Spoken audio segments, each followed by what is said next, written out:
Hi. What? Lipstick? No, Oh, no, I don't want lipstick. okay. And no, I'm not going to edit that out because my friends want me to look good on camera.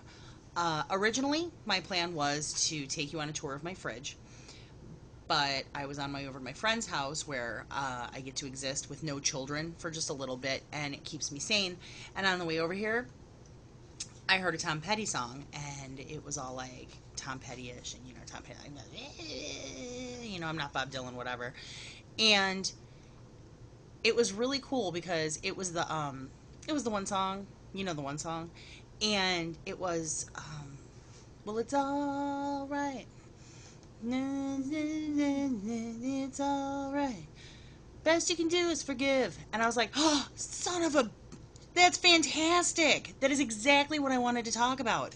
Um, because in looking at the Mamavation stream and in thinking about how I treat myself and how other people treat themselves, and you know people's videos about getting mad because people say that they can't do things, or you know um from being uncoordinated, or I failed so many times before at dieting, how is this time going to be any different?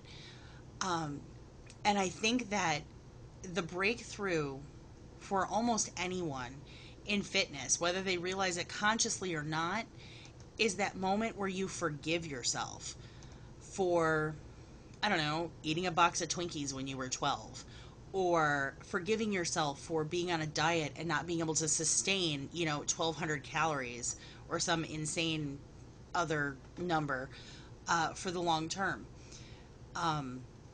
Forgiving yourself for eating a piece of cake or four.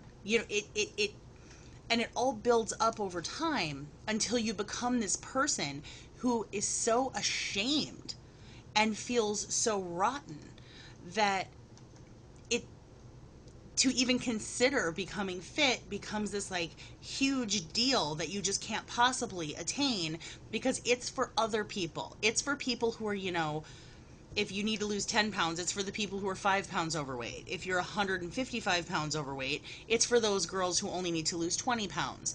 It's always for somebody else, because you don't think you're good enough to actually accomplish it. And you never will think you're good enough until you forgive yourself for what you have done already. I mean, for whatever reason, that I am this size, obviously I made bad choices. They may not be your bad choices, but they were bad choices nonetheless. And I have to, I really had to, and I actually did this, sit down and say, it's okay. It's okay that I did those things, because that's where I was at that time in my life, and that's, what I needed to feel in control of my world and myself. But now I'm a better, older, smarter, wiser, whatever person.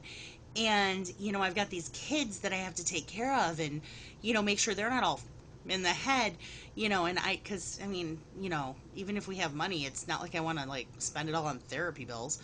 Um, and I believe that if we can just take a minute, look in the mirror, and say, I forgive you, and it's okay. It's that whole, like, you can forgive and forget, or you can forgive, but you don't have to forget. And, maybe depending on your eating habits, you should forgive yourself and not forget what you did wrong to get there.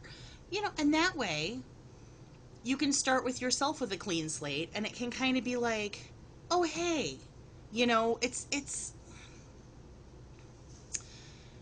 it's starting fresh. It's starting with a clean slate. It's not thinking about all the times you failed. It's thinking about this time, because this time you can succeed. And that's all I got. So I would like to say forgive yourself and each other, very, very Jerry. And thank you so much for voting me Mamavation Mom. I am thrilled and couldn't appreciate it more. And I would like to thank Earth Footwear, Smooth Fitness, EAS Active Girl, and Chefs Requested, all of whom you can follow on Twitter. Visit mamavation.com and you will see my post, and they're all linked up there, and you can follow them on Twitter. Thanks so much, and this has been your weekly video blog. Bye!